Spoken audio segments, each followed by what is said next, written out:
উনি একদিন গুরুদেবের কাছে গিয়ে বলেছে, গুরুদেব আমাকে একটা টাকা ধার দাও। তা গুরুদেব বলেছেন যে কয় টাকা লাগবে তো?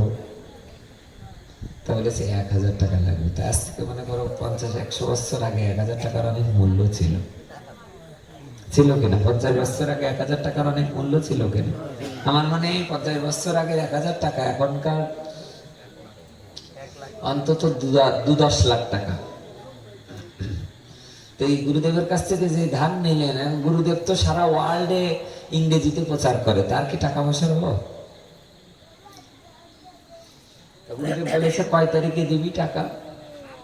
গুরুদেব তাড়াতাড়ি দিতে পারবো না, 1 বছর পরে টাকা দেব। 1000 টাকা ধার নিয়ে কতদিন পরে দেবে? 1 বছর পরে। দেখতে দেখতে 1 বছর পার হয়ে গেল। 1 বছর ওই আরো 1 মাস 2 মাস পার হয়ে গেছে। গুরুদেব বলছে, কি রে গোপেশ তো টাকা দিল না। 1 পায়ে 2 পায়ে গেছে বাড়ির সামনে, গোপেশ বাড়ি আছিস বাবা? এই গুরুদেবের কণ্ঠস্বর শুনে সঙ্গে সঙ্গে দৌড়ে এসে প্রণাম করে একেবারে নয়নের জলে চরণ দিয়ে দিলেন। গুরুদেব তুমি এসেছো কষ্ট করে, এসব বাড়ির ভিতরে বসতে এলে। হ্যাঁ রে বাবা, সেই 1 বছর পরে টাকাটা দিতে চাইলি, তা তো 1.5 বছর হয়ে গেল, টাকা তো দিচ্ছিস না। হাসতে হাসতে বললেন, আমি কি টাকা ফেরত দেওয়ার জন্য কি দাম নিয়েছি নাকি? ওরে নেওয়ার সময় তো বললি যে 1000 টাকা ধার দেন, 1 বছর পরে ব্যাগ দেবো। এখন কি হয়েছে? তাহলে ও টাকা ধার নিয়েছি, শোধ আর হবে না। তাহলে এই দেখ, যদি আমার শিষ্য এরকম করিস তাহলে অন্যরা কি করবে? বললেন, গুরুদেব আমি একটা মনের কথা বলি, শোনোটা গুরুদেব। আমার এই জগৎ সংসারে জন্মগ্রহণ করে তোমার চরণ সেবা করে আমার স্বাদ মিটিনি গুরুদেব। আমি তোমার মুখে শুনেছি যে এই জগতে কেউ কার কাছে ঋণী থাকলে আবার সেই ঋণ পরিশোধ করবার জন্য আবার পুনরায় জন্মগ্রহণ করতে হয়। তাই আমি তোমার কাছ থেকে কি যে ঋণী থাকবো আমি এটা বুঝে পারছিলাম না। তা আমার মনে হলো গুরুদেবের কাছ থেকে 1000 টাকা ধার করে রাখি, আমি এই ঋণ শোধ করবার জন্যে তুমি আবার গুরুদেব হয়ে এই পৃথিবীতে আসো, আর আমি শিষ্য হয়ে যেন গুরুদেবের চরণ সেবা করতে পারি। এমনি ভাবে বলতে লাগলেন। সঙ্গে সঙ্গে গুরুদেব নয়নের জল ছেড়ে দিয়ে বললেন, বাবা রে, আমি তোকে প্রাণ ভরে আশীর্বাদ করলাম। আমার শিষ্যের মনের মধ্যে এমন যে ভক্তি আর এত চৈতন্য শক্তি, একদিন এই দেশের একটা উত্তম অন্যতম কীর্তনিয়া তুমি হবে।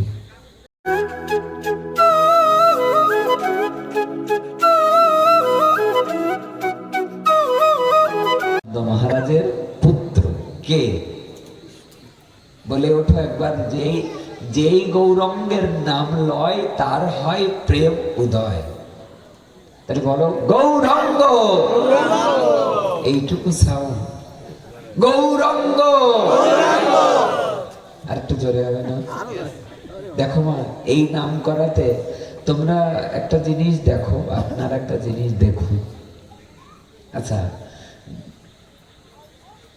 গোপী গীতে যেমন ব্রজগোপীরা রাসমঞ্চে গিয়েছিল যে অশুল্ক দাসিকা, বলেছিল আমরা তো তোমার বিনামূল্যের দাসী, আমাদের তো টাকা পয়সা দিয়ে তুমি রাসমঞ্চে ডাকো না, তুমি বংশীধ্বনি করেছো আর আমরা বৃন্দাবনে রাসমঞ্চে এসেছি। তেমনি আপনারা যে বৃন্দাবনে এসেছেন, এটা কি আপনাদেরকে কেউ টাকা পয়সা দিয়ে আনে নাই? যেই মাত্র মহাপ্রভুর কথোপকথন আলোচনা হচ্ছে, সঙ্গে সঙ্গে আপনারা এখানে উপনীত হয়েছে। প্রেমসে বলো, বাহ কি সাউন্ড! প্রেমসে বলো।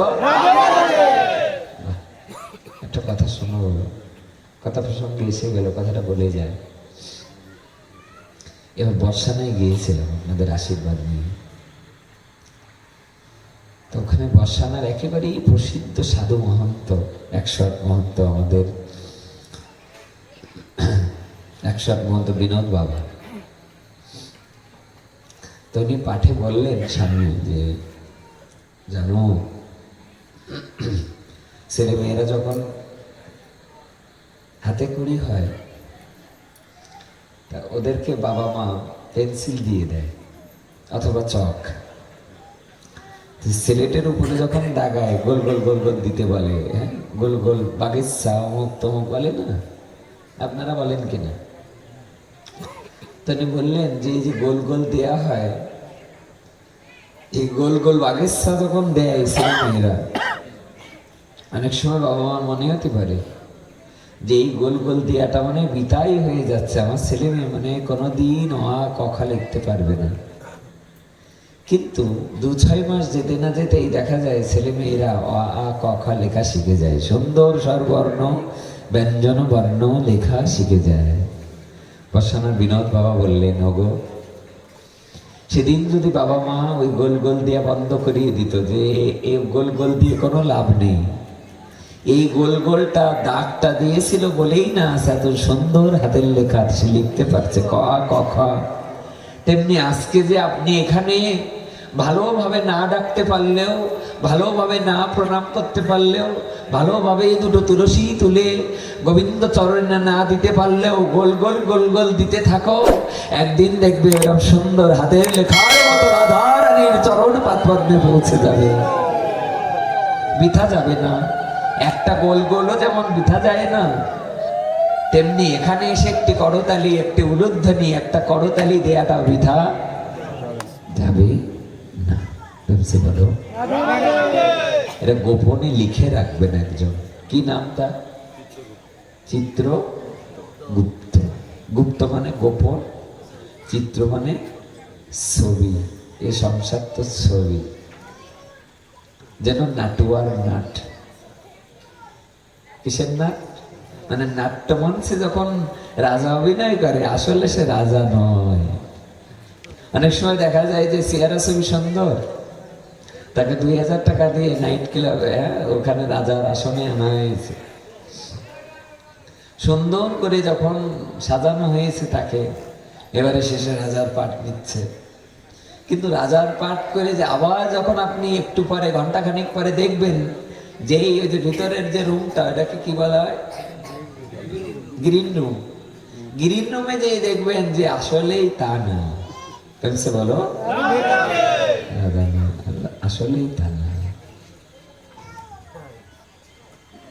রাজার যে রাজ্যপাট যেন নাটুয়ার নাট, দেখিতে দেখিতে কিছু নয়। এ যতই তুমি সিনেমার পর্দা এক একটা পাতা যখন সরে সরে যাবে, তুমি নাটক দেখতে দেখতে হয়তো চোখে জল চলে আসতে পারে যে নায়িকা মারা গেছে, নায়ক কাঁদছে, এটা দেখে সিনারিওটা দেখে আপনার চোখে জল চলে আসতে পারে। কিন্তু নরোত্তম ঠাকুর মহাশয়, আমাদের এই যে খেতুরি ধাম রাজশাহীর আমাদের নরোত্তম ঠাকুর বলছে রাজার যে রাজ্যপাট যেন নাটুয়ার নাট, দেখিতে দেখিতে কিছু নয়। তুমি যেমন সিনেমা দেখছো, ওই সিনেমা যেমন এক সময় শেষ হয়ে যাবে, তেমনি মানব জীবনের সমস্ত সিনেমা একদিন শেষ হয়ে যেতে থাকবে। তাই এই সিনেমা দেখতে দেখতে চলো না, নিজের প্রেম ভক্তি দ্বারা নিজে হরিনাম হরি কথা শ্রবণ কীর্তন মনন প্রসাদ তুলসী আরতি গুরুবন্দনা আদি ভগবত সেবা করতে করতে গোবিন্দ পাদ পদ্মের দিকে এগিয়ে যায়, নইলে আসার যাওয়া সার হয়ে যাবে, বড় প্রত্যব্যয় হবে, কঠিন হবে। এমন দিন আসবে হয়তো বিছানায় পড়ে থাকবো, দেখার মতো আর কেউ থাকবে না। অনেকের হয়তো মলমূত্র পায়খানা করে মলমূত্র এক পরিষ্কার করার কেউ থাকবে না। হয়তো বারান্দার পাশে এসে ছেলে মেয়ে বৌমা বলবে অনেক কষ্ট পাচ্ছে। এ কথা সবার শুনতে হবে, দেখতে হবে। তাই ভক্তদের কাছে অনুরোধ করতে হয়, এ কথা দেখার আগে এই কৃপা করো যেন তোমার নাম গুণকীর্তন করে, তোমার ভক্তদের সেবা পূজা করে, তোমার ভক্তদের বদনে একটু প্রসাদ আদি তুলে দিয়ে নিজে একটু প্রসাদ পেয়ে যেন এই মানব জীবনকে ধন্যাতি ধন্য আমরা করতে পারি। বলো, এই শুভ প্রত্যাশা শুভ প্রার্থনা আমাদের রাখা উচিত। একটি গোল গোল দেওয়া, একটি দাগ দেওয়া আমাদের বৃথা যাবে না। এত করুণার ঠাকুর, এত করুণার ঠাকুর গৌরাঙ্গ মহাপ্রভু, তিনি অন্যান্য যুগে আসেননি, তিনি এই দাপর অন্তে কলিকালের মানুষের জীবনে এসেছেন ভাগ্য আকাশে। ও ডাকছে আসলে। দেখুন, বৃন্দাবনের এক মহাত্মা বলেছিলেন যে দেখো, কত বাঘ সিংহ কত কুকুরের হলো, কিন্তু আমার হনুমানের পর্যন্ত রামকে পাওয়া হলো। নিজের বুক চিরে পর্যন্ত দেখালেন। কি আশ্চর্য! এই কথাটা শুনলে কেমন এক পা এগিয়ে যাবে মানুষ। যে যেই মাত্র হনুমানকে বলছেন যে হ্যাঁ, বিভীষণ হাসছে, তখন বিভীষণকে বলা হচ্ছে যে তুমি হাসছো কেন? তা বলে বানরের গলায় কি আর মুক্তোর মালা খাটে? তখন রামচন্দ্র বললেন, দেখি আমি হনুমানের কাছে জিজ্ঞাসা করে দেখি যে সে কেন পুঁথির মালাগুলো বা কেন এই যে মালাটা ছিঁড়ে ছিঁড়ে কেন ফেলছে। হনুমান, ছিঁড়ে ফেলছো কেন মালা? हनुमान काटते काटते बोललेन, प्रभु जिसका अंदर में हमारा प्रभु जी का नाम नहीं है, वो मूल्यवान वस्तु कैसे हो सकता? একটা বনের পশু হনুমান, সে এত বড় মুক্তোর মালা পেয়ে চিবিয়ে চিবিয়ে মাটিতে ফেলে দিচ্ছেন। রামচন্দ্র সাক্ষাৎ জিজ্ঞাসা করছে, এত মূল্যবান বস্তু ফেলে দেয় কেউ? হনুমান বললেন, প্রভু এই পৃথিবীতে যে বস্তুর মধ্যে আমার প্রভু রাম নেই, রাম নাম নেই, সেই বস্তু আমার কাছে নিরর্থক। বলো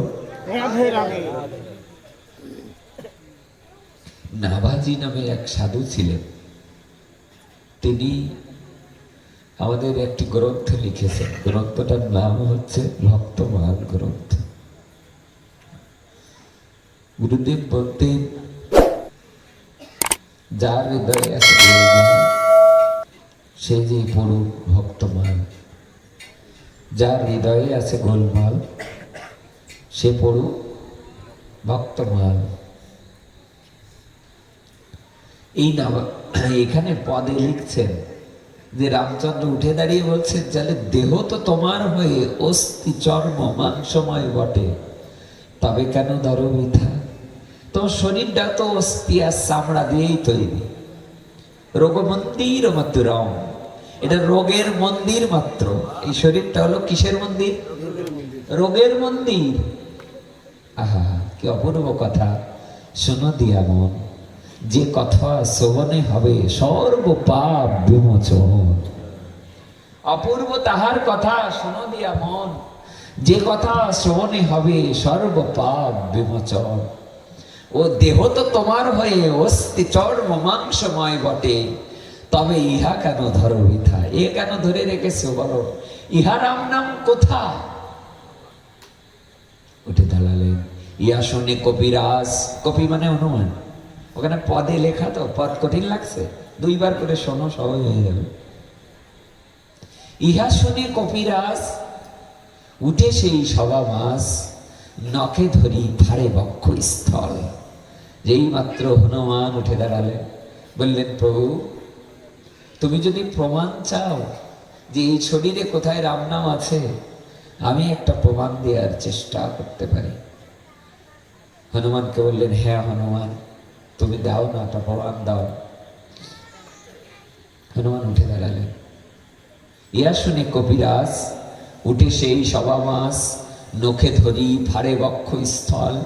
সবার মাঝে উঠে অন্য কাউকে প্রণাম করছেন না, আগে সীতা মাকে প্রণাম করছে মনে মনে, মা আমি তোমার অধম সন্তান, আমি একেবারেই পশু কুলে জন্ম আমার। দেখো আমার হাতের নখগুলো দেখো মা, আমি যদি নখ দিয়ে বুক চিরি, আমার কোনো সাধ্য নেই আমার বুকের মধ্যে রাম নাম থাকবে, আমার কোনো সাধ্য নেই। এ জগতে যদি ভক্তি পেতে চাও, অহংকারে কখনো ভক্তি পাওয়া যায় না।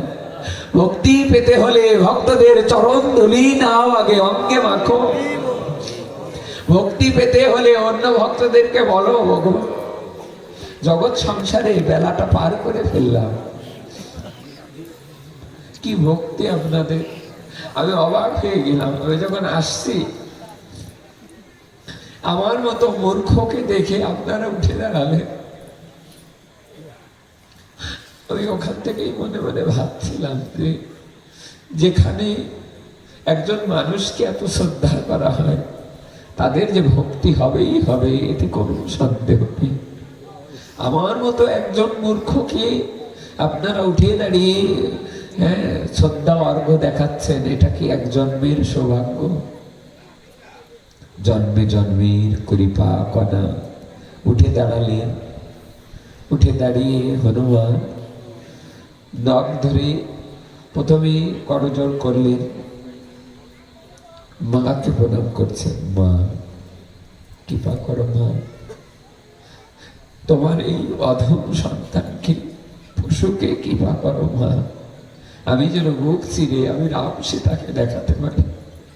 মনে মনে যেন জগৎ মাতা, মনে মনে যেন শান্তি দেবী, মনে মনে যেন ভক্তির দেবী দেবতা, মনে মনে সীতা ঠাকুর আর সীতা মা মনে মনে বলছে, হনুমান আমার লব কুশু ততটা প্রিয় নয়, তুমি আমাদের ততটা প্রিয়।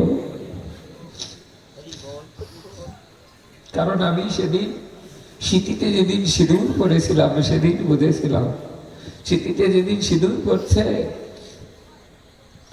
পাশ থেকে হনুমান বলছে, মা এটা কি করছো? তাহলে তোমার পিতার মঙ্গলের জন্য স্মৃতিতে সিঁদুর দিচ্ছে। মনে মনে ভাবলেন, যদি এইটুকু সিঁদুর দিলে আমার পিতার কল্যাণ হয়। মায়ের যত সিঁদুরের কৌটাগুলো ঘরের মধ্যে যে সমস্ত, দেখবে বৃন্দাবনে এখনো হনুমানের এই বিগ্রহ পূজা করা হয়, সেবা করা হয়। আপনারা যারা গেছেন দেখে আসবেন। আমি জিজ্ঞাসা করলাম যে এরকম লাল কেন? হনুমানের হলো কি বলে, বজ্রাঙ্গলি না কি বলে? বলে হ্যাঁ, বলে যে যে দেখবে যে ওই বিগ্রহ সেবা হচ্ছে, ভক্ত যে হয় সে উঁচু নিচু হয় না গো। ভক্ত যে হয় সবরীর মতো হয়। নিচু কুলে জন্মালেও স্বয়ং রামচন্দ্র ভগবান তার দুয়ারে যে দাঁড়ায়, স্বয়ং লক্ষণ যে দুয়ারে দাঁড়ায়। সমস্ত সিঁদুরের কৌটা মেখে একেবারে হনুমান হনুমান হয়ে গেছে। বলো, সভাতে আসছেন, চিনতে পারছে না। রামচন্দ্র বলছে, হনুমান কোথায়? আরে কি করেছ? হনুমান বলছে, প্রভু মাকে দেখলাম সিঁদুর ভরতে, তাই তোমার মঙ্গল হবে মা বলল, তাই তোমার মঙ্গলের জন্য ঘরে যত সিঁদুর ছিল সব সিঁদুর আমি মেখেছি অঙ্গে, যেন আমার প্রভুর কল্যাণ হয়। এদের কাছ থেকে আমাদের অভ্যাস করা উচিত, শিক্ষা নেওয়া উচিত। প্রতিদিন একটু একটু অভ্যাস করলে কত দ্রুত গোবিন্দ চরণে পৌঁছে যাবে। যার অভ্যাস যত গাঢ় হবে, রূপ গোস্বামীপাদ বলেছিল না, মহাপ্রভু বলেছিলেন রূপ গোস্বামীকে, রূপ ভক্তি ধর্ম যার যত গাঢ় হতে থাকবে, সে তত গোবিন্দকে আশ্রয় করতে থাকবে। বললেন, উনি উদাহরণ দিয়েছিলেন, মহাপ্রভু বলেছিলেন, সোনরূপ এক বালতি জলের মধ্যে যদি কেউ হাত ঢুকায়, হাত ঢুকে যায়, কিন্তু যেই মাত্র বরফ হয়ে যায় জলটা, তার মধ্যে হাত প্রবেশ করা যায়। বলো, তেমনি আমরাও যারা হরি কথা হরিনাম শ্রবণ করতে করতে, অনেকে দেখবে যদি পাতলা ধর্ম হয়, পাতলা মানে কি, যে হরি কথা হচ্ছে, একটু ঝড় আসলো, থাকবে আজকে আর যাবো না। কিন্তু যার ভিতরে ভক্তিটা গাঢ় হয়েছে, ঝড় হোক আর বর্ষা হোক, প্রভু তোমার কথা যেন শ্রবণ করতে যেতে পারি, তোমার নাম যেন করতে পারি। বলো, जिसके अंदर में हमारा प्रभु जी का नाम नहीं है, ये मूल्यवान वस्तु कैसे हो सकता? हनुमान बुक चिरे যেই মাত্র বুকটা চিনলেন, আর বুক চেরার সাথে সাথে দেখছে অস্থি চর্ম মাংস সমস্ত জায়গায় রাম রাম রাম রাম লেখা, অস্থি চর্ম। জানকী বল্লভ সেই রামচন্দ্র আর জানকী দেবী দেখছেন হনুমানের সমস্ত অঙ্গে রাম রাম রাম সব লেখা। জানকী রাম সেদিন সীতা মা দেখে কাঁদতে লাগলেন, হনুমান আমি তো জানি না তুমি এত বড় ভক্ত, আমি এটা জানতাম না, আমার জানা ছিল না। হনুমানের হলো, কুকুরের হলো। দেখো কুকুরটার কথা বলতে বলতে কোথায় চলে এলাম, তুলসী বলো। আবার আমরা ফিরে যাই মহাপ্রভুর কথা। বলো মা, যে গৌরাঙ্গের নাম লয় তার হয় প্রেম উদয়। চৈতন্য ভাগবত। যারা চৈতন্য ভাগবত পড়ো নাই, এই লাইনটা যদি মুখস্থ করো না, মহাপ্রভুর প্রেম হয়ে যাবে। তুলসী বলো। বিশ্বাস হচ্ছে না? বিশ্বাস হচ্ছে না? দেখবে সেদিন মহাপ্রভু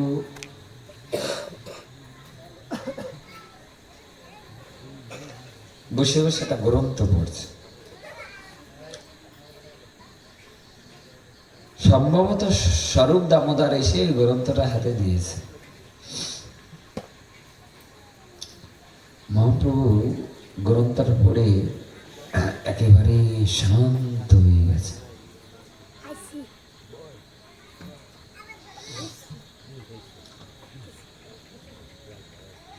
দামোদরকে ডাক দিলেন, স্বরূপ কে লিখেছে গ্রন্থ?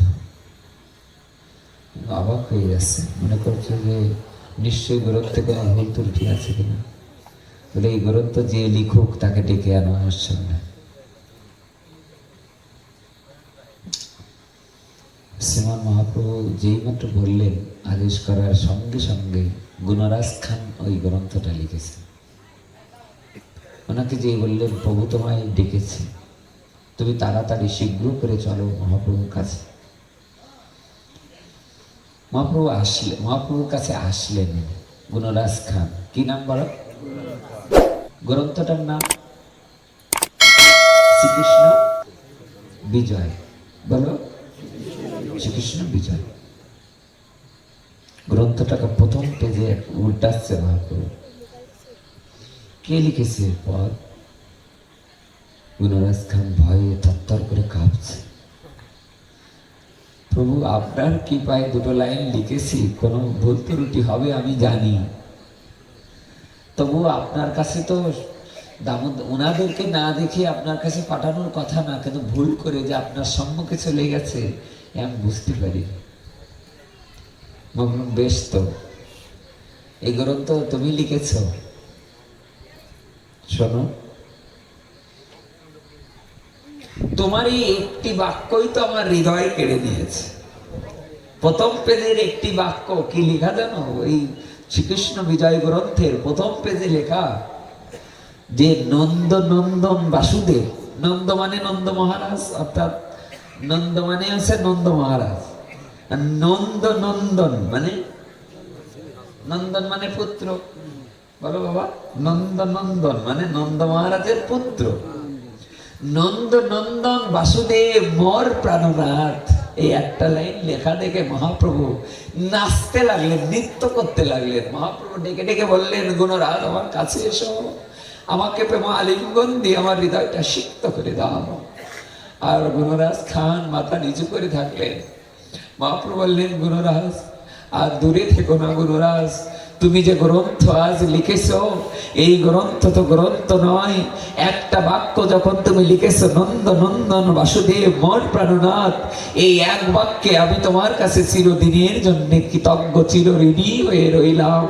তুমি শুধু আমার প্রিয় হইলে না গুণরাজ, তোমার গ্রামের একটা কুকুর পর্যন্ত আমি বৈকুণ্ঠ ধামে তাদেরকে পাঠিয়ে দেবো। গুণরাজ,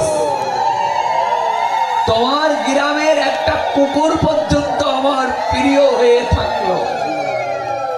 সঙ্গে সঙ্গে মহাপ্রভুর কথা শুনি গুণরাজ খান লুটিয়ে পড়লেন। মহাপ্রভু কোলে তুলে নিলেন গুণরাজ খানকে।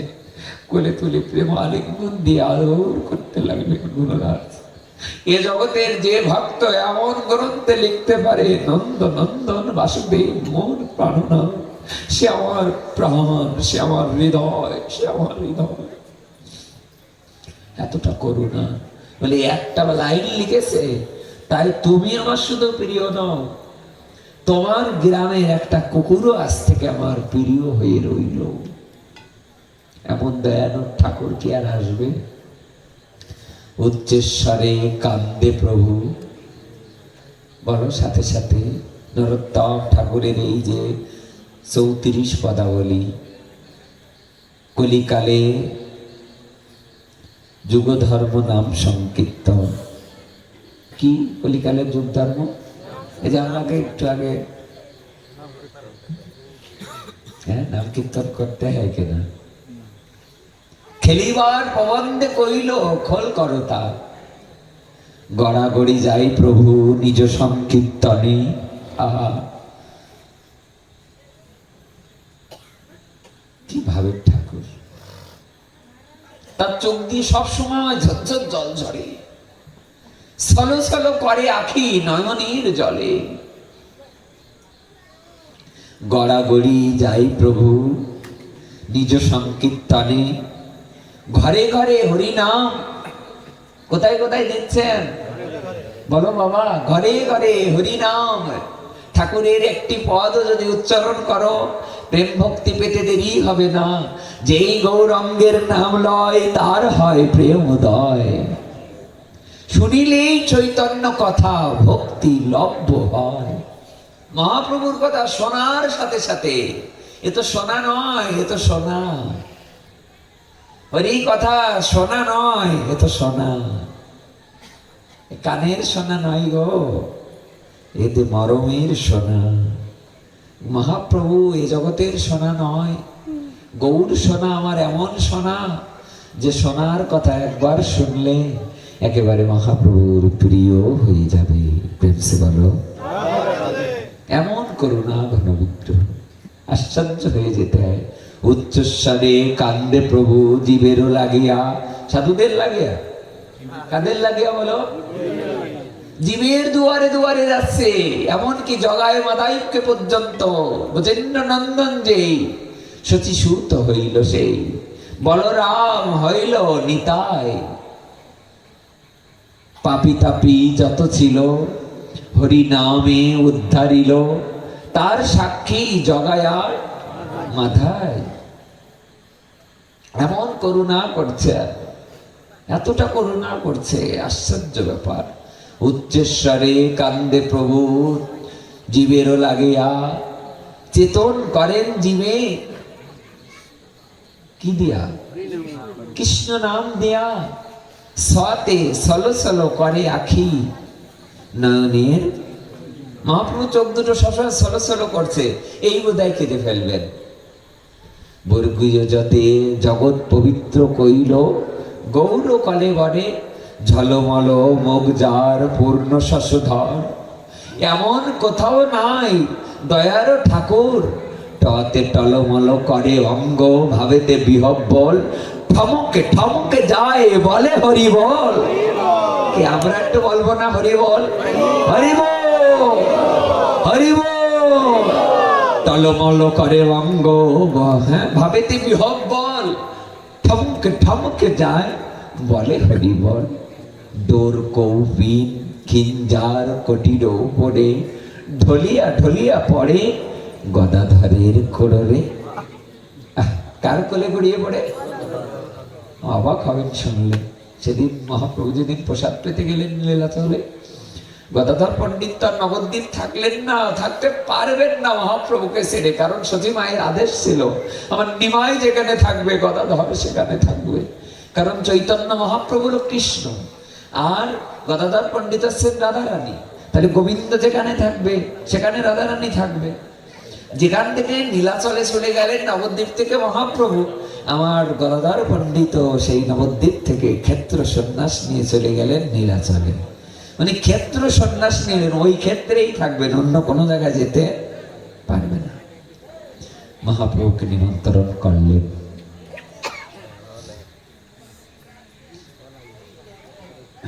কাল বৈষ্ণব সেবা আছে।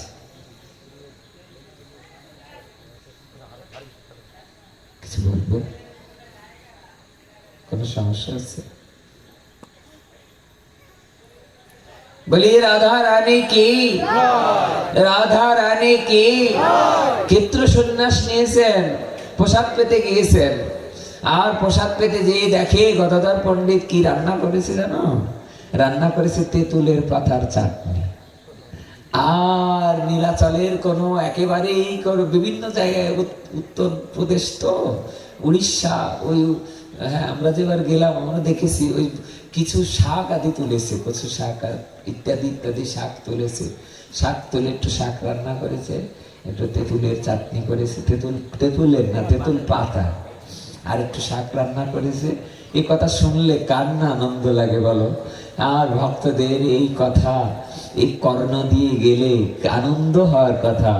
যেই মাত্র এই রান্না করে মহাপ্রভুর সম্মুখে দিয়েছেন, মহাপ্রভু একটু তেঁতুলের চাটনি যেই মাত্র জিহ্বায় দিয়েছেন, ঝরঝর করে মহাপ্রভুর নয়ন দিয়ে জল ঝরছে।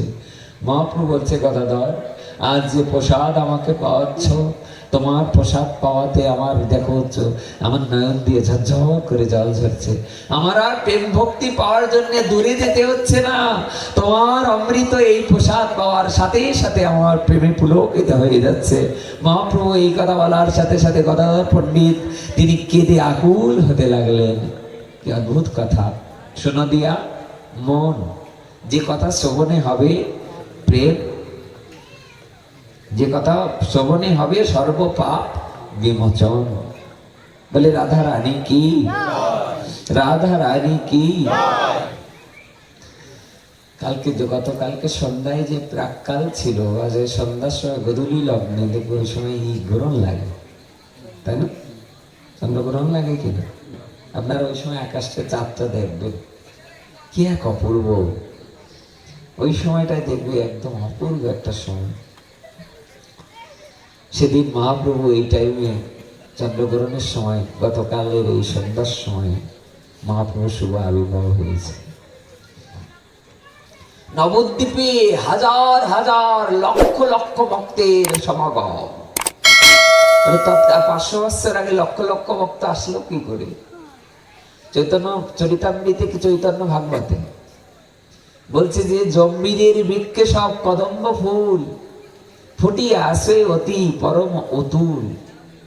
বলে নিতাই চাঁদ যখন বললেন যে দেখো না আমার একটু কদম ফুল পড়তে ইচ্ছা করছে, তা রাঘব পণ্ডিত বললেন এখন তো শীতকাল, এখন তো বর্ষাকাল না, তা আমি কদম ফুল পাবো কোথায়?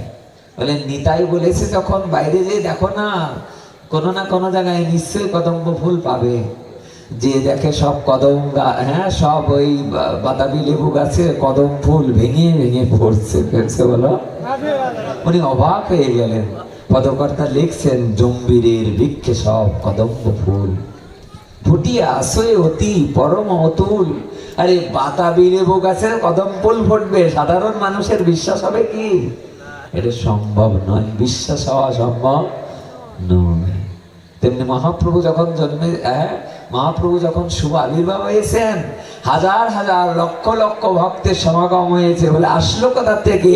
স্বর্গের দেব দেবতারা পর্যন্ত নরলীলা দেখবার জন্য, মহাপ্রভুকে দেখবার জন্য নবদ্বীপে এসেছেন। প্রেমসে বলো, জোরে জয়ধ্বনি নাও না, প্রেমসে বলো। মহাপ্রভু যেই মাত্র শুভ আবির্ভাব হয়েছে, সঙ্গে সঙ্গে স্বর্গের দেব দেবতারা পর্যন্ত নরলীলা দর্শন করতে এসেছে। ঈশ্বরের যতক খেলা সর্বোত্তম নরলীলা, ঈশ্বরের যতক খেলা সর্বোত্তম নরলীলা। নরবপু তার স্বরূপ। যেই মাত্র মহাপ্রভুর শুভ আবির্ভাব হয়েছেন, সমস্ত ভক্তবৃন্দরা উৎকণ্ঠা। আজ নবদ্বীপের আকাশে বাতাসে আনন্দ। কেন? বলে শ্রীমান চৈতন্য মহাপ্রভু তখন ডাকনাম কি বলো,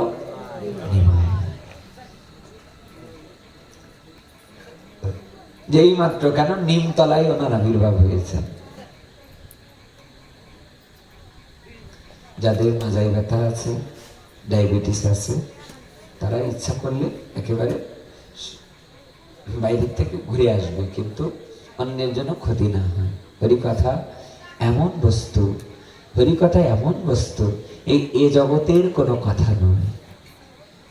একটা গ্রন্থ ভগবানের মুখনিসৃত বাণী, একটি গ্রন্থ কোনো সিদ্ধ মহাত্মা কোনো যুগ যুগ ধরে তপস্যা করে কোনো ভক্তের লেখা। যেমন বাল্মীকি মুনি রাম জন্মানোর 60,000 বৎসর আগে রামায়ণ লিখেছিলেন। কয় বছর আগে? এক অক্ষরও কি ভুল হয়েছে? 60,000 বছর আগে তো রামায়ণ লেখা হয়ে গেছে। যেই মাত্র আবির্ভাব হয়েছে সবার মন খারাপ। সংবাদ পৌঁছাতে পৌঁছাতে শান্তিপুরে সংবাদ চলে গেছে। অদ্বৈত ঠাকুর শোনার সাথে সাথে হুঙ্কার গর্জন দিতে লাগলেন, বলে আজ আমার 14টা বৎসর ধরে হরিনাম করা, 14টা বৎসর ধরে গঙ্গার জল তুলসী দেওয়া আর নয়নের জল দিয়ে আমি যে স্বয়ং কৃষ্ণ আর স্বয়ং রাধারানীকে একত্রে মিলিত করে জগৎ সংসারে আনবো, আমার আর স্বপ্ন সার্থক হলো। তিনি দুটো বাহু তুলে নিত্য কীর্তন করতে করতে নবদ্বীপের মাটিতে এসে পৌঁছালেন। এসে সঙ্গে সঙ্গে সমস্ত নবদ্বীপবাসী অদ্বৈত গোসাইকে দেখে সবাই আনন্দ করতে লাগলেন। অদ্বৈত ঠাকুর বললেন যে কি ব্যাপার, আজ নিমাইয়ের শুভ আবির্ভাব হয়েছেন, কেউ আনন্দ করছো না, সবার চোখে জল কেন? আজ ভগবানের আবির্ভাবে সবাই তো আনন্দ করার কথা, সবাই কাঁদছে কেন? রাস্তার বারান্দা থেকে কয়েকজন বলতে লাগলেন, সত্যি ভগবানের আবির্ভাব হয়েছে বটে, কিন্তু সে বোবা হয়ে জন্মগ্রহণ করেছে। বলো, ভগবান কি হয়ে জন্মগ্রহণ করেছে? বোবা। এই যেই মাত্র বলেছেন সঙ্গে সঙ্গে অদ্বৈত ঠাকুরের ব্যথা লাগতে লাগলো। সবাইকে বের করে দিলেন ঘরের থেকে, সূতিকাগার থেকে সবাইকে বের করে দিলেন। অর্থাৎ যেই ঘরে তার প্রসব হয়েছে সেই ঘর থেকে সবাইকে বের করে দিলেন। এমনকি সতী মাকে বললেন, তুমিও বাইরে যাও, দেখি আমি শুনে দেখি আমি কি করা যায়। সঙ্গে সঙ্গে মহাপ্রভুর সম্মুখে যেই মাত্র গেলেন অদ্বৈত ঠাকুরের দেখার সাথে সাথে আর অদ্বৈত ঠাকুর ঝরঝর করে কাঁদতে লাগলেন। মহাপ্রভুকে বলতে লাগলেন, নিমাই, পৃথিবীতে যদি এই জগতে যদি আসবেই, কৃপাই যদি করতে আসবে, জগৎবাসীর প্রত্যেকটা জীবের দুয়ারে দুয়ারে যদি হরিনাম দিতেই আসবে, তাহলে এমন বোবা কালা হয়ে জন্মগ্রহণ করেছো কেন? কেন বদন ভরে কাঁদলে না? তোমার শুভ আবির্ভাবে কাঁদলে না কেন? সঙ্গে সঙ্গে মহাপ্রভু উত্তর দিতে লাগলেন, দিব্য শরীরে মহাপ্রভু বলতে লাগলেন, ও ঠাকুর, আমি দুটো কারণে কাঁদি নাই আর মায়ের দুধ পান করি নাই। কয়টা কারণে? দুটো কারণে আমি কাঁদিনি। খুব খেয়াল করে শোনো মায়েরা, কি অপূর্ব কথা বললেন মহাপ্রভু। তার একেবারে যেদিন সন্ধ্যাবেলায়, গতকাল সন্ধ্যায় যেমন আজ থেকে বেশি দিন আগের কথা না, মাত্র কয় বছর আগে, 540, এই সময় মহাপ্রভুর শুভ আবির্ভাব। আশ্চর্য কথা বললেন যে, কেন কাঁদলে না? কেন তুমি কথা বলছো? হ্যাঁ, কেন কাঁদছো না? কেন মায়ের দুগ্ধ পান করছো না? শ্রীমান মহাপ্রভু বলতে লাগলেন, দেখো ঠাকুর, আমি যে হরিনাম প্রেম বিতরণ করতে এসেছি, কিন্তু আমার শুভ আবির্ভাবে এই বাইরের কোনো মায়েরা একটু উলুধ্বনি করে নাই। আমি আমার আবির্ভাব হওয়ার পরে বাবারা একটু জয়ধ্বনি করে নাই, কেউ একটু বদন ভরে বলে নাই, হরে কৃষ্ণ কৃষ্ণ কৃষ্ণ হরে হরে, হরে রাম রাম রাম হরে হরে। আপনি করি আস্বাদনে শিখাইল ভক্তগণে, প্রেম চিন্তামণির প্রবোধনী, নাহি জানে স্থান যারে তারে কইল দান। মহাপ্রভু দাতা শিরোমণি, ওইসে গুপ্ত ভাব সিন্ধু, ব্রহ্ম না পায় এক বিন্দু। হেন প্রেম বিলাইল সংসারে, এ কহিবার কথা নয়, এ কহিবার কথা নয়, কহিলে কেহ না বোঝায়। ওইসে চিত্র চৈতন্যের রঙ্গ, সেই সে বুঝিতে পারে, চৈতন্যের কৃপায় যারে হয় তার দাসানু দাস সঙ্গ। এ জগতে মহাপ্রভুর কথা সেই বুঝতে পারবে যে তার ভক্তের চরণ ধুলি অঙ্গে মাখতে পারবে, সে তার ভক্তের ভক্ত হতে পারবে, সে জগতে এই কথা বুঝতে পারবে। এত সহজ নয়। সঙ্গে সঙ্গে কি বললো, মায়েরা উলুধ্বনি করি নাই, বাবারা জয়ধ্বনি করি নাই, একটু হরিনাম দেয় নাই, তার জন্যেই তো আমি কাঁদিনি, আমি বোবার অভিনয় করছি। বলো আরেকটু বলি, আরেকটু বলি, কত দূর থেকে দেখো ভক্তরা এসেছে, আরেকটু বলি। আমার তো ভীষণ ভালো লাগছে। কালকে তো ওরই কথা বলার সুযোগ পাইনি। কালকে আমাদের 64 মন্ত্রের ভোগের অধিবাস ছিল, যদিও আজকে আমাদের 3-4 হাজার ভক্ত হয়েছে, খুব আনন্দ হয়েছে। সারাদিন অনেক পরিশ্রম, সারা রাত সব ছেলেরা জেগেছিল, সারা রাত লুচি তৈরি হয়েছে 64 মন্ত্রের ভোগে, একেবারে ভোর পর্যন্ত লুচি তৈরি হয়েছে। হ্যাঁ, একেবারে দিব্য আনন্দ। তবুও আজকে আপনাদের দুয়ারে এসে যে দুটো গৌর কথা বলতে পারছি, এটা আমার শ্রী গুরুদেবেরই করুণা, কৃপা। আপনার আশীর্বাদ করবেন এমন গৌর কথা বলতে বলতেই যেন জগৎ সংসার ছেড়ে চলে যেতে পারে। সবাই আশীর্বাদ করবেন যেন মহাপ্রভুর কথা বলতে বলতেই যেন জগৎ সংসার ছেড়ে বিদায় নিতে পারি, শুভ প্রার্থনা। জানো দ্বিতীয় কথাটা শুনবে না? প্রথমটা কি বললেন, কাঁদেনি কেন মহাপ্রভু? কারণ মহাপ্রভুর আবির্ভাবে কেউ উলুধ্বনিও করে নাই, ভুলে গেছে অর্থাৎ যে মহাপ্রভুর কথা শুনেই সবাই একেবারে, দেখো না, অবাক করা কিছু দর্শন করলে যেমন কি হয়, হ্যাঁ, তাই এমন হঠাৎ করে যদি চোখের সামনে রাত্রে দেখো, রাত 2টোর সময় 20 জন ডাকাত এসে জায়গায় দাঁড়িয়ে আছে, কথা বেরোয়? হঠাৎ করে দেখো যদি আমাদের সম্মুখে এসে রাধারানী যদি দাঁড়িয়ে যায়, কথা বেরোবে? বেরোবে কি? ওরূপ যে দেখবে, যে দেখেছে নয়ন কোণে, সে ভুলবে না এ জীবনে। শ্রী গুরুদেব বলতেন, ওরূপ যে একবার দেখে নয়ন কোণে, সে ভুলবে না এ জীবনে। সই কেবা শোনাইল মরে শ্যামনাম, আমার কানের ভিতর দিয়ে মরমে পশিল, আকুল করিল মোর প্রাণ। ওগো অবতারের সার, গোড়ায় অবতার, কেন না ভজিলি তারে, করিনি রে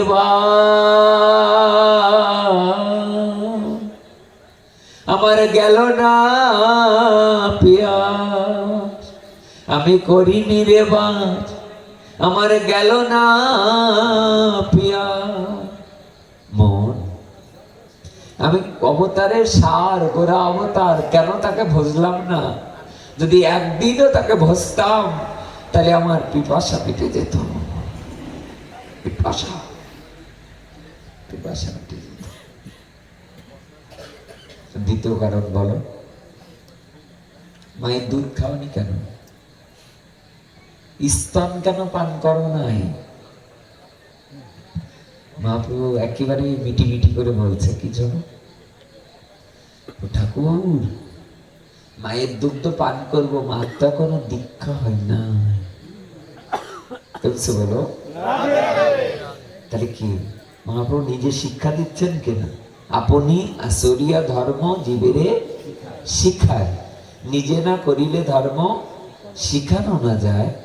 আপনি আচরিয়া ধর্ম জীবেরে শিখায়, এই তো গীতা ভগবতে গায়, এই তো গীতা ভাগবতে গায়, নিজে না করিলে ধর্ম শিখানো না যায়। সেদিন মা এসে আঁচল দিয়ে মহাপ্রভুর অঙ্গটা মুছিয়ে দিচ্ছে। মায়ের চোখের জল দেখে মহাপ্রভু জিজ্ঞাসা করছে, মা এমন আঁচল দিয়ে, কাপড় দিয়ে আঁচল দিয়ে অঙ্গ মুছিয়ে দিচ্ছ, কাঁদছ কেন মা? তোমার নিমাই তো তোমার সামনে আছে। মা বলতে লাগলেন, বাবা তোমাকে পিঠে ধরেছি, তুমি যখন ধুলাই গড়াগড়ি দাও তখন যে আমার মাতৃ হৃদয়ের বড় কষ্ট হয়। তুমি কাল থেকে আর ধুলাই গড়াবে না, কাল থেকে এমন আর ভক্ত সঙ্গে কাঁদবে না। কখনো হাসন, কখনো রোদন, কখনো আষাঢ় খায়, কখনো হাসন, কখনো রোদন, কখনো আষাঢ় খায়, যেন পুলকের ছটা, যেন শিমুলের কাটা, ওই যেন সোনার গায়। তো সোনার অঙ্গে যেন আষাঢ় খেয়ে গিয়ে যখন পড়ে যে ওটা আঘাত লাগে। এই কথার প্রত্যুত্তরে মহাপ্রভু বললেন, মা আমি যদি আষাঢ় না খাই তাহলে এ জগতের কোনো সাধু গুরু বৈষ্ণব কোনো ভক্তরা যে আষাঢ় খাবে না। আমি যদি ধুলা না মাখি এই জগৎ সংসারের কোনো ভক্তরা ধুলা মাখবে না। মা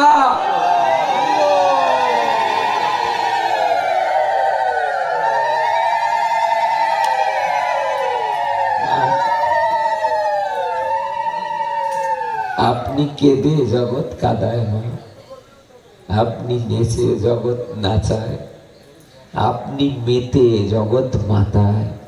নিজে না কাঁদলে অপরকে কাঁদানো যায় না মা, নিজে না ধুলা মাখলে অপরকে ধুলা মাখানো যায় না।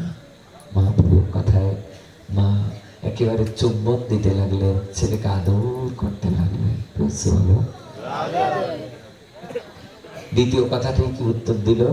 মায়ের দীক্ষা কি বললো জানো? ঠাকুর দ্বৈত গোসাই কি বললেন? এবার কিন্তু বেশি হয়ে যাচ্ছে,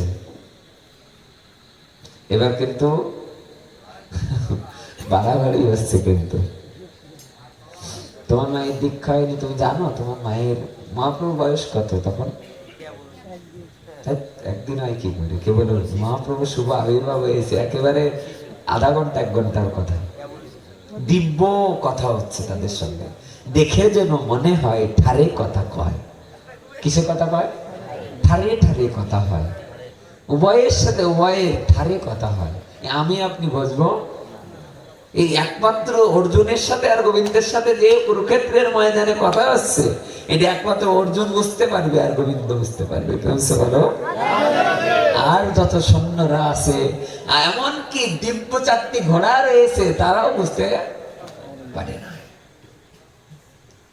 আর এই কথা যখন হচ্ছে, বেশি হচ্ছে। বেশি কেন? তোমার মায়ের গুরুদেব কে?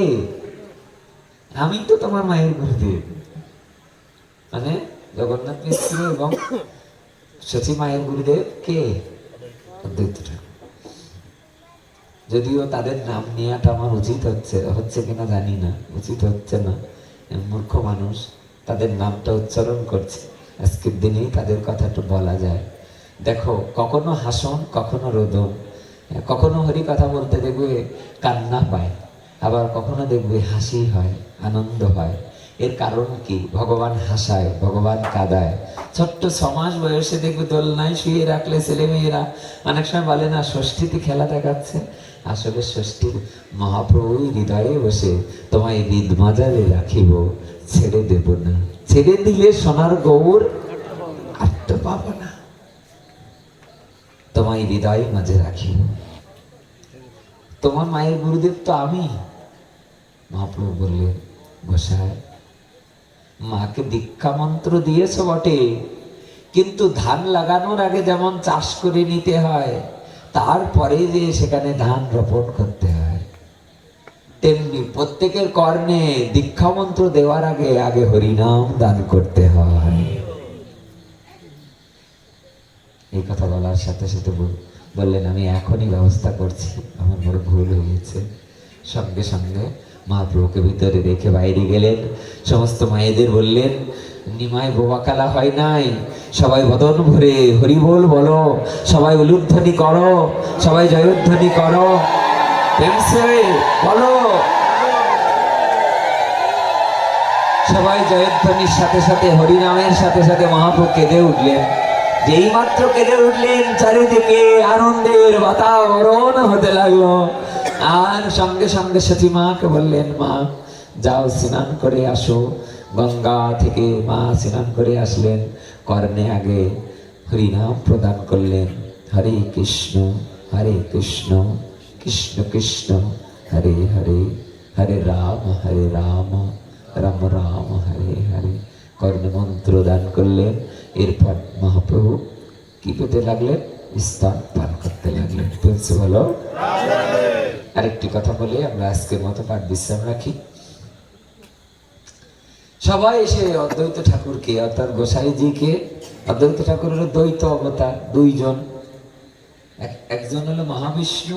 আপনারা জানেন মহাবিষ্ণু থেকে আমাদের 10 অবতার এসেছে, এখনো একটা আসে নাই, 9টা অবতার এসেছেন পৃথিবীতে, একটা অবতার এখনো বাকি আছে। কি অবতার বাকি আছে এখনো বলো মা? কয় অবতার? 10 অবতার। তার মধ্যে কটা বাকি? একটা বাকি। কি? কল্কি অবতার। কিসে আসবেন উনি? সাদা ঘোড়াতে আসবে। কি নিয়ে আসবে? অস্ত্র নিয়ে আসবে। হ্যাঁ, কার ঘরে আসবে? বাহ, আপনারা তো অনেক জানেন, সাধু মানুষ। বিষ্ণু যশ ওনার নাম। ভারতের কোন একটা প্রদেশ? উত্তর প্রদেশে আসবে। কত তারিখে আসবে? আশীর্বাদ করুন। তখন যদি কলির প্রভাবে সারা পৃথিবী ঢেকেও যায়, কলির প্রভাবে যদি কোনো হরিনাম কেউ না করতে পারে, কলিতে যদি হানাহানি, মারামারি, কাটাকাটি, চারিদিকে অত্যাচার, অবিচার, হ্যাঁ দেখবে ভাগবতে যেমন লেখা আছে, আগত কলিযুগে, দ্বাদশ স্কন্ধে লেখা আছে, আগত কলিযুগে নদী শুকিয়ে যাবে। আর শুরু হয়ে গেছে কিনা? বৃষ্টি হবে না, শুরু হয়ে গেছে না? বৃষ্টি হলেও বৃষ্টিপাতের চেয়ে বজ্রপাত বেশি হবে। মরছে না মানুষ বজ্রপাতে? আর 10-15 বছরের মতো কত পরিবর্তন আসছে দেখো। ভাই ভাইকে হত্যা করবে, জমি জমা নিয়ে মারামারি করবে, নারীরা মাথার চুল বিক্রি করবে, কটুভাষিনী, নির্লজ্জ, বেহায়া হবে, আর ঘরে ঘরে মারামারি, ঘরে ঘরে অত্যাচার, অবিচার শুরু হবে। গাভীগুলো দুধ দিতে বন্ধ হবে, ধীরে ধীরে ধীরে ধীরে দুধ কমে যাবে, ধীরে ধীরে ধীরে ধীরে গাভী মাগুলো শাক সম হবে, ছোট ছোট হয়ে যাবে, বৃক্ষগুলো ধীরে ধীরে ছোট হতে থাকবে, চারিদিকে হাহাকার, দুর্ভিক্ষে মানুষ কষ্ট পেতে থাকবে, এত অত্যাচার অবিচার বেড়ে, ব্যভিচার বেড়ে যাবে, এত অবাক পাপ পাপ পাপ। এর মধ্যেও যদি হ্যাঁ আমাদের জন্মগ্রহণ হয়, তবুও যেন ওই যে জায়গায় উত্তর প্রদেশে যে জায়গায় আসবেন ভগবান ওই তরোয়াল নিয়ে, ওই জায়গায় যেন তাকে দেখার সুযোগ করে দেয়। এটা আপনাদের কাছে তো তখন আমরা আসতেই থাকবো, তো আমরা চলে যেতে চাই না, আমরা আসবো। আচ্ছা বলো, অনেকে আসে ঠাকুর মুক্তি দিয়ে দাও, কেউ অনেকে বলে মুক্তি দিও না, আমি আসিব যাইব চরণ সেবিব। আমি যেন এই জগতেই আসি প্রভু, আমি আসবো যাইব আর যেন ভক্তদের চরণ সেবা করতে পারি, আমি যেন আমার গুরুদেবের চরণ সেবা করি। আমাদের গণেশ গোস্বামী এখনো বেঁচে আছে, লীলা কীর্তন গায়, মানে আপনারা চেনেন, ফরিদপুরের না? ফরিদপুর না? আমি ওনাকে একবার দেখেছি, ডক্টর মানব্রত ব্রহ্মচারীজির শিষ্য। আমি একদিন শুনলাম ওনার কাছে যে উনি একদিন গুরুদেবের কাছে গিয়ে বলেছে, গুরুদেব আমাকে করে টাকা ধার দাও। তা গুরুদেব বলেছেন যে কয় টাকা লাগবে? তো তা বলেছে 1000 টাকা লাগবে। তা আজ থেকে মনে করো 50-100 বছর আগে 1000 টাকার অনেক মূল্য ছিল, ছিল কিনা? 50 বছর আগে 1000 টাকার অনেক মূল্য ছিল কিনা? আমার মনে হয় 50 বছর আগে 1000 টাকা এখনকার অন্তত 2-10 লাখ টাকা। তো এই গুরুদেবের কাছ থেকে যে ধান নিলেন, গুরুদেব তো সারা ওয়ার্ল্ডে ইংরেজিতে প্রচার করে, তার কি টাকা পয়সার অভাব? গুরুদেব বলেছে কয় তারিখে দিবি টাকা? গুরুদেব তাড়াতাড়ি দিতে পারবো না, 1 বছর পরে টাকা দেবো। 1000 টাকা ধার নিয়ে কতদিন পরে দেবে? 1 বছর পরে। দেখতে দেখতে 1 বছর পার হয়ে গেল, 1 বছর হয়ে আরো 1 মাস 2 মাস পার হয়ে গেছে। গুরুদেব বলছে, কি রে গোপেশ তো টাকা দিল না। 1 পায়ে 2 পায়ে গেছে বাড়ির সামনে, গোপেশ বাড়ি আছিস বাবা? এই গুরুদেবের কণ্ঠস্বর শুনে সঙ্গে সঙ্গে দৌড়ে এসে প্রণাম করে একেবারে নয়নের জলে চরণ দিয়ে দিলেন। গুরুদেব তুমি এসেছো কষ্ট করে, এসব বাড়ির ভিতরে বসতে। হ্যাঁ রে বাবা, সেই 1 বছর পরে টাকাটা দিতে চাইলি, তা তো 1.5 বছর হয়ে গেল, টাকা তো দিচ্ছিস না। হাসতে হাসতে বললেন, আমি কি টাকা ফেরত দেওয়ার জন্য কি দাম নিয়েছি নাকি? ওটা নেওয়ার সময় তো বললি যে 1000 টাকা ধার দেন, 1 বছর পরে ব্যাগ দেবো। এখন কি হয়েছে? তাহলে ও টাকা ধার নিয়েছি, শোধ আর হবে না। তাহলে এই দেখ, যদি আমার শিষ্য এরকম করিস তাহলে অন্যরা কি করবে? বললেন, গুরুদেব আমি একটা মনের কথা বলি, শোনোটা গুরুদেব। আমার এই জগৎ সংসারে জন্মগ্রহণ করে তোমার চরণ সেবা করে আমার স্বাদ মিটিনি গুরুদেব। আমি তোমার মুখে শুনেছি যে এই জগতে কেউ কার কাছে ঋণী থাকলে আবার সেই ঋণ পরিশোধ করবার জন্যে আবার পুনরায় জন্মগ্রহণ করতে হয়। তাই আমি তোমার কাছ থেকে কি যে ঋণী থাকবো আমি এটা বুঝে পারছিলাম না। তা আমার মনে হলো গুরুদেবের কাছ থেকে 1000 টাকা ধার করে রাখি, আমি এই ঋণ শোধ করবার জন্যে তুমি আবার গুরুদেব হয়ে এই পৃথিবীতে আসো, আর আমি শিষ্য হয়ে যেন গুরুদেবের চরণ সেবা করতে পারি। এমনি ভাবে বলতে লাগলেন। সঙ্গে সঙ্গে গুরুদেব নয়নের জল ছেড়ে দিয়ে বললেন, বাবা রে, আমি তোকে প্রাণ ভরে আশীর্বাদ করলাম। আমার শিষ্যের মনের মধ্যে এমন যে ভক্তি আর এত চৈতন্য শক্তি, একদিন এই দেশের একটা উত্তম অন্যতম কীর্তনিয়া তুমি হবে। আশীর্বাদ, গুরুদেবের আশীর্বাদ। গুরুদেবের আশীর্বাদ পেলে তার কল্যাণ হয়, মঙ্গল হয়। দেখো কতজন চোখের জল মুছছে কথাটা শুনে। কথাটা মিথ্যা নয়, কিছু করে যেতে চাই। দেখো কিছু করে যাই, চলো না আমরা। যা করে গেলে আবার যখন জন্মাতে হবে, জন্মিলে মরিতে হবে, কে কোথা মর রবে। আমি আসিব যাইব, চরণ সেবিব, জাতস্য হি ধ্রুব, মৃত্যু ধ্রুবম জন্ম মৃতস্য চ, তস্মাৎ অপরিহার্য অর্থে ন তং সচিতমসি। অর্জুন, এই জগতে যে জন্মগ্রহণ করে, জন্মালেই তার মৃত্যু হয়, আর যে মৃত্যুবরণ করে সে আবার পুনরায় জন্মগ্রহণ করে। এই জন্ম মৃত্যুর এই চক্রের খেলায় চলো না আমরা ধীরে ধীরে ধীরে ধীরে মহাপ্রভুর কথা শ্রবণ কীর্তন করতে করতে যেন এগিয়ে যেতে পারি। জয় রাধা রানী কি। মহাপ্রভু অল্প একটু বড় হয়েছে। কতটুক বড় হয়েছে? কত বছর বয়স? না, ওরকম বললি না। 1 ঘন্টা পাঠ করলে অখুশি হবে ভক্ত। 5 বছর বয়স মহাপ্রভু। খুঁজে পাওয়া যাচ্ছে না কোথাও। এটা পুরো একটা গ্রন্থের কথা হৃদয়ে পৌঁছে যাবে যদি একটু মন দিয়ে শোনে। আর এগুলো যদি একবার হৃদয়ে সাজিয়ে যায় না, হনুমানের হৃদয়টা যেমন রাম নাম খোদাই খোদাই করা হয়ে গেছিল, চলো না আমরা হৃদয়ে মহাপ্রভুর নামটা খোদাই করে করে লিখে রাখি। আমাদের গুরু মহারাজ বলেছিলেন, নবদ্বীপের কিশোর গোস্বামী, উনি বাংলাদেশে পাঠ করতে এসেছিলেন ময়মনসিংহ।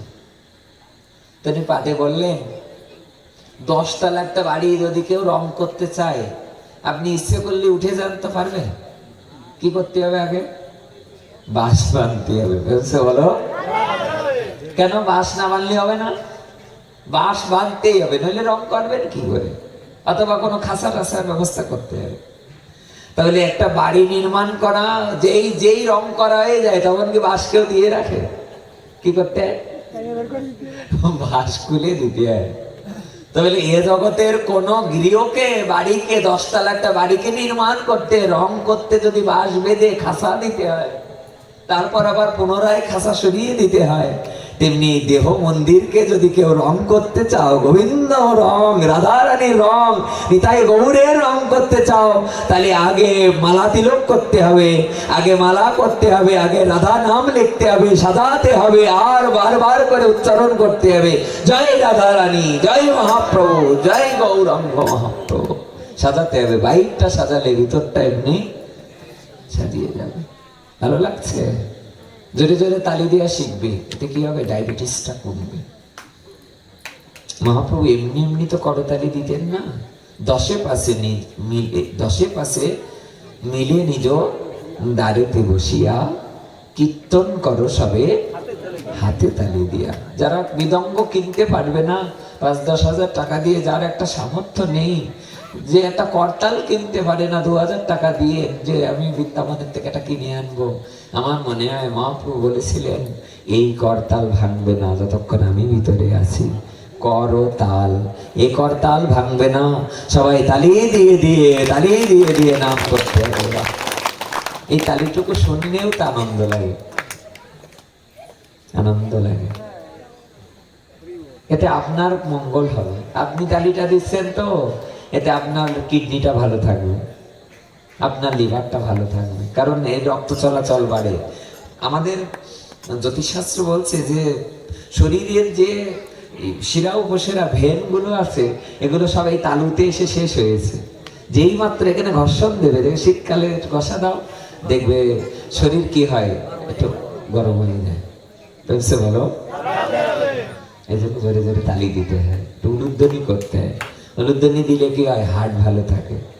বার্লিন বিশ্ববিদ্যালয়ে জার্মানিতে, হিটলারের দেশ জার্মানি, সেই জার্মানির বিশ্ববিদ্যালয়ে 100টা দেশের বিজ্ঞানীরা গবেষণা করেছেন যে হিন্দু নারীদের হার্ট অন্যান্য ধর্মাবলম্বীদের চেয়ে ভালো থাকে।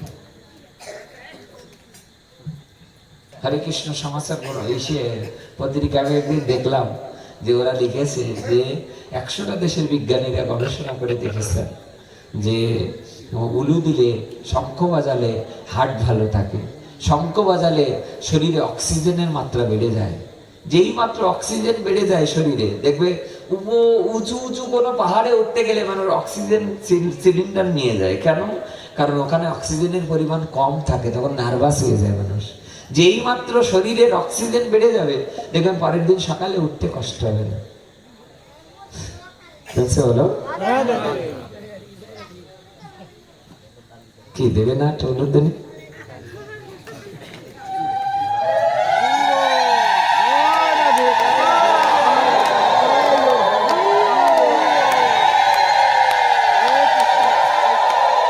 বাহ বাহ,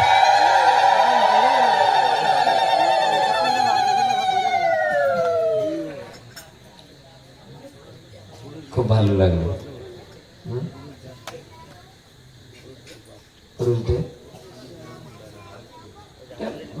ভগবানের ভ্যারিয়েশন, বৈচিত্র্য, সৃষ্টির বৈচিত্র্য।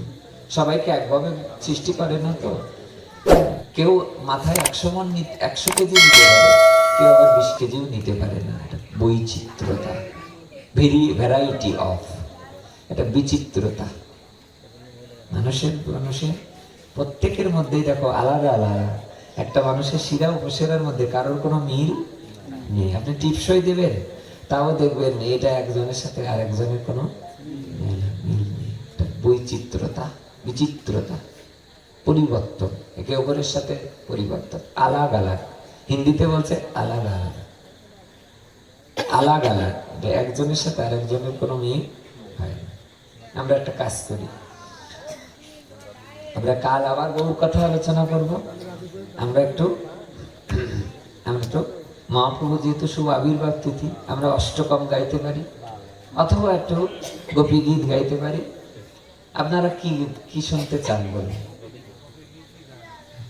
যাবো বাজাই না? বাজাই গাও, তাহলে মজা হবে। যাবো, মৃদঙ্গ ধরো। একটা কথা বলি মা, ভারতবর্ষের প্রধানমন্ত্রী এখন কে? উনি গিয়েছিলেন না এই যে রামলালা প্রতিষ্ঠার জন্য অযোধ্যায়, মনে আছে? উনি একটা বক্তৃতা দিলেন, আমি দেখলাম বক্তৃতাটা একেবারে কেটে সেটে ছোট একটা অংশ আমি দেখলাম যে উনি বলছেন যে পৃথিবীতে যত বন আছে তার মধ্যে শ্রেষ্ঠ বন বৃন্দাবন। বলো, পৃথিবীতে যত বন আছে তার মধ্যে শ্রেষ্ঠ বৃন্দাবন। পৃথিবীতে যত গাঁও, হিন্দিতে বলে গাঁও, পৃথিবীতে যত গ্রাম আছে তার মধ্যে শ্রেষ্ঠ গ্রাম নন্দগ্রাম। আর পৃথিবীতে যত নদী আছে তার মধ্যে শ্রেষ্ঠ নদী গঙ্গা। আর পৃথিবীতে যত গীত গান আছে তার মধ্যে শ্রেষ্ঠ গোপী গীত। বলো, পৃথিবীর সব গান একবারের জায়গায় দুইবার গাইলে দেখবে পুরাতন হয়ে যায়, পরের দিন আর খুব একটা ভালো লাগে না। কত গান পরিচিত হলো, কত গান পৃথিবীতে এলো, সব গানই গেয়ে গেয়ে 2-6 মাস চলার পরে ও এখন ব্যান্ড হয়ে গেছে। কিন্তু একমাত্র রাস মঞ্চে গোপীরা ভজ গোপীরা যে গীত যে গান গেয়েছিল, এ গান কোনোদিন পুরাতন হবে না। গাই আমরা দুটো গাই নাকি? আপনারা একটু শুনুন, একটা সত্য আছে। সত্যটা হলো আমরা শ্লোকটা গাইব, আপনারা শ্লোকটার সাথে উলুধ্বনি করবেন। শ্লোকটা গাওয়ার পর, শ্লোকটা গাওয়া হয়ে গেলে নাম গাইবেন। সবাই তো শ্লোক বুঝতে পারে না, যারা যদি বলেন আমরা বাংলাটাও বলে দিব, আর যদি বলেন যে না শুধু শ্লোক, এই শ্লোকটার পরে নাম হবে, আবার শ্লোক হবে, আবার নাম হবে। আর যদি বলেন যে বাংলা বলে বলে যেতে হবে, আমরা বাংলা বলতে বলতে যাব। সবাই গাইবে আমাদের সাথে, নাম গাইবেন আপনারা, শ্লোক গাইবো আমি। হ্যাঁ, আর একটা শ্লোক বিশ্রাম হবে, মনে রাখতে হবে কিন্তু কি দেবে, বলে দেবে। গাইবো?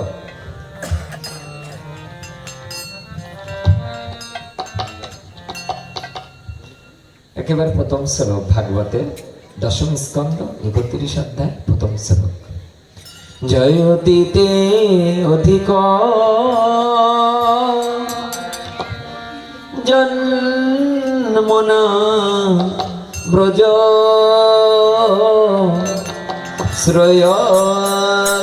শ্রয়তইন্দিরা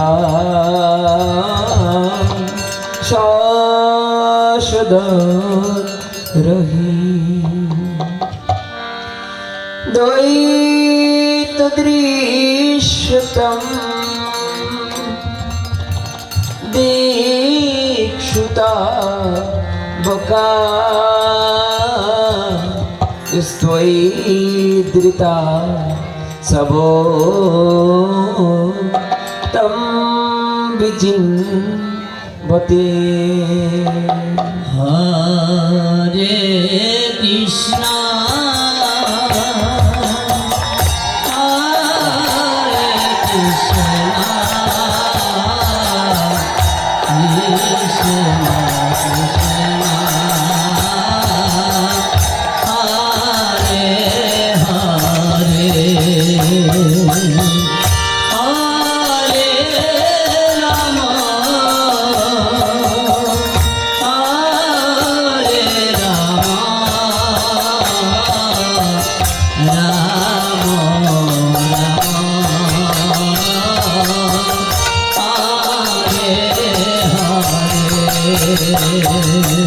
জয়তীতে অধিক জন্মনা ব্রজ শ্রয়তইন্দিরা শাশ্বত রহি দ্বৈত দৃশ্যতম দীক্ষুতা স্ত্বৈদৃতা সবো তম বিচিন্বতে। হরে কৃষ্ণ হরে কৃষ্ণ কৃষ্ণ কৃষ্ণ হরে হরে হরে রাম হরে রাম রাম রাম হরে হরে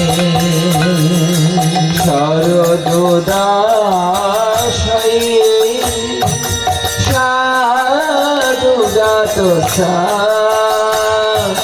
সরসিজ দর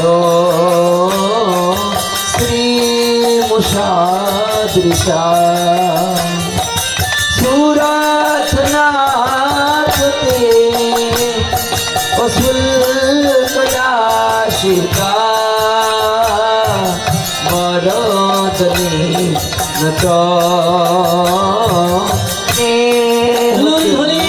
বধ হরে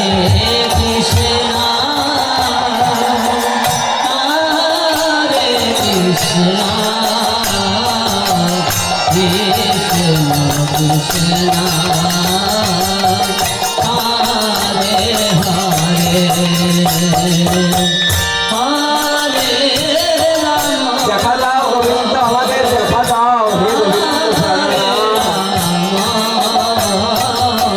রাম হরে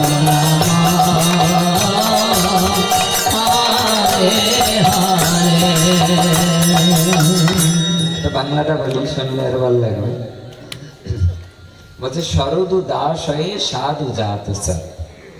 শরৎকালে যে পূর্ণিমা চাঁদ হয়, শরদু দাস হয়ে সাধু জাত সব। সত্য প্রস্ফুটিত কোনো অমল বা কমল, মানে কোনো পদ্ম ফুল যদি সরোবরে ফোটে, তাও যদি এবার বৃন্দাবনে ফোটে, তখন যদি আকাশের পূর্ণিমার চাঁদটা ওই সরোবরের পদ্ম ফুলের পরে যে পড়ে, ওদিকে তাকালে এই জগতে আর অন্যদিকে আর কারো তাকাতে ইচ্ছা করবে না। কিন্তু গোবিন্দ, যেদিন তুমি বৃন্দাবনে আবির্ভূত হয়েছ, এই পদ্ম আর কেউ না দেখে তোমার দিকে সবাই নজর চলে হরি যাচ্ছে। বল। একটা কথা বলি মা, এই যে পদ্ম ফুল যখন ফোটে একটা সরোবরে, তখন কি পদ্ম ফুলগুলো এরকম ফুটে থাকে, তা দেখবে বাতাস হলে আস্তে আস্তে আস্তে আস্তে দোলে। না, আমরা যদি দুটো বাহু তুলে এরকম ফুলগুলো একটু দোলাই, সবার কাছে দুটো করে ফুল আছে, একটু হাত তুলে দোলাতে পারবে আমাদের সাথে? শরদুদাশয়ে সাধু জাত সরসিদর শিবসাদৃশা সুরাতনাথ ফুলকদাশিকা বড় দলে বিনত স্নেহ বধ। হরে কৃষ্ণ হরে কৃষ্ণ কৃষ্ণ কৃষ্ণ হরে হরে হরে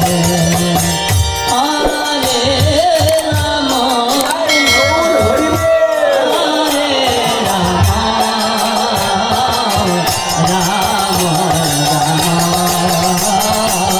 হরে হরে। আর গাবো, আরেকটা গায়ে বিষ জলা পয়া গেল রাক্ষসা বর্ষ মারুতা বৈদ্যুতানলা লিখনা ছাড়িত বিশ্বভূতরে সকলে সাতম কুলে। হরে কৃষ্ণ হরে কৃষ্ণ কৃষ্ণ কৃষ্ণ হরে হরে হরে রাম হরে রাম সবাই রাম রাম হরে হরে হরে কৃষ্ণ হরে কৃষ্ণ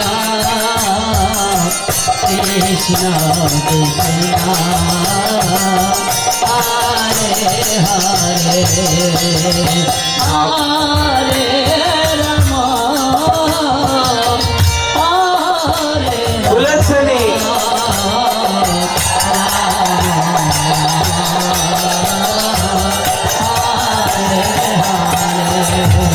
হরে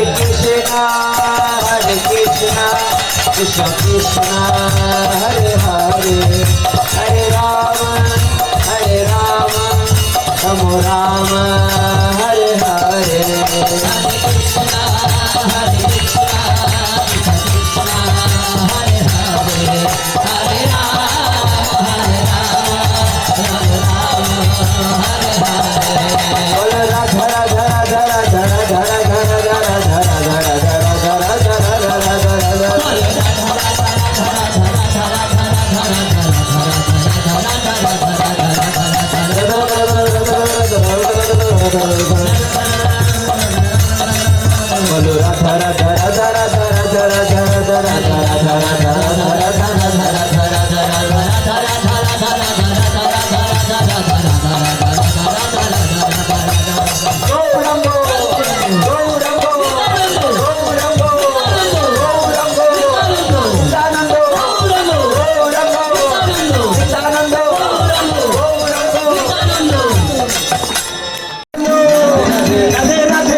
বলো বৃন্দাবন ধাম কি ভুল করেও যদি এর মধ্যে একবার বলে ফেলো না ওষুধ খেয়ে নিলে কোনো না কোনো দিন দেখবে ওষুধে সবাই মিলে গাবে আর এক মিনিট গাই সবাই মিলে গাবে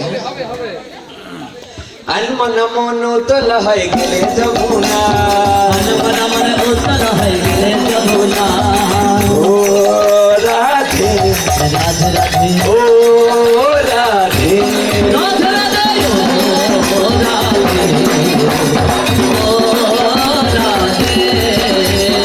এপারে গঙ্গা ওপারে যমুনা এপারে গঙ্গা ওপারে যমুনা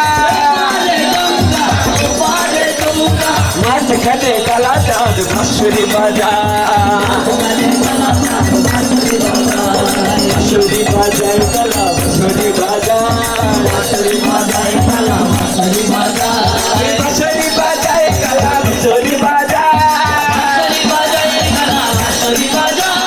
বাঁশুরি শুনিয়া রাতে ঝলমরি ও রাধে ও রাধে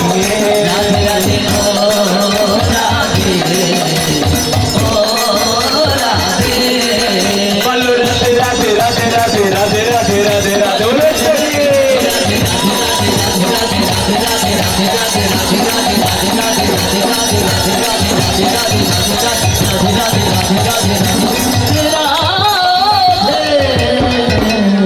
রাধা রানী কি বৃন্দাবন ধাম কি মহাপ্রভুর কীর্তন করে আমরা বিশ্রাম রাখবো সবাই গাবে আমাদের সঙ্গে নাচে রে গৌরাঙ্গ আমার সংকীর্তন মাঝে রাঙা পায়ে সোনার নপুরে রুনু ঝুনু বাজে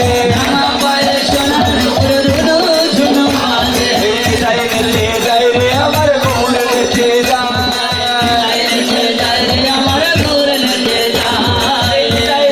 যাই রে আমার গৌর নেচে যায়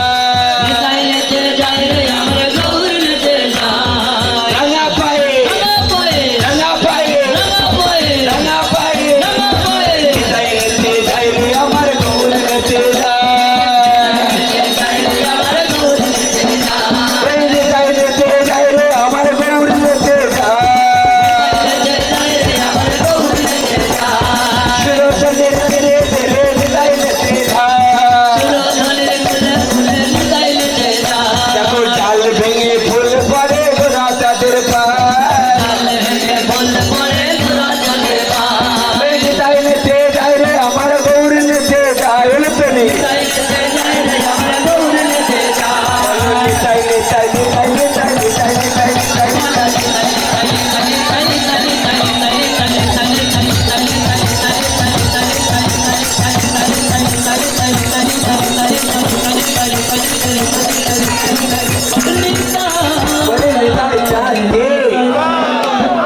সেকেন্ড হবে, হ্যাঁ সবাই মিলে গাবে আমাদের সঙ্গে একবার কৃষ্ণ বলে কৃষ্ণ বলে দুটো বাহু তুলে তুলে চলো না যা চলো না যা বৃন্দাবনে বৃন্দাবনে একবার কৃষ্ণ বলে দুটো বাহু তুলে চলো না যায় মধুর বৃন্দাবনে একবার কৃষ্ণ বলে দুটো বাহু তুলে চলো না যাই মধুর বৃন্দাবনে মনের জ্বালা দূরে যাবে মনের জ্বালা দূরে যাবে কৃষ্ণ প্রেম উদয় হবে কৃষ্ণ প্রেম উদয় হবে তোরা আয় আয় আয় আয় আয় রে আমার ভাই আয় আয় আয় আয় আয় আমার ভাই চল চল চল চল বৃন্দাবন যা চল মধুর বৃন্দাবনে চল একবার কৃষ্ণ বলে দুটো বাহু তুলে চলো না যাই মধুর বৃন্দাবনে বলি এ নামে নাই কোনো ভাবনা এ নামে আছে শুধু সাধনা ও এ নামে নাই কোনো ভাবনা এ নামে আছে শুধু সাধনা একবার কৃষ্ণ বলে দুটো বাহু তুলে চলো না যাই মধুর বৃন্দাবনে একবার কৃষ্ণ বলে দুটো বাহু তুলে চলো না যাই মধুর বৃন্দাবনে বলি এ নামে নাই কোনো ক্রান্তি এ নামে আছে শুধু শান্তি ও এ নামে নাই কোনো ক্রান্তি ক্রান্তি এ নামে আছে শুধু শান্তি একবার কৃষ্ণ বলে দুটো বাহু তুলে চলো না যাই মধুর বৃন্দাবনে একবার কৃষ্ণ বলে দুটো বাহু তুলে চলো না যাই মধুর বৃন্দাবনে বলো রাধা রাধা রাধা রাধা রাধা রাধা রাধা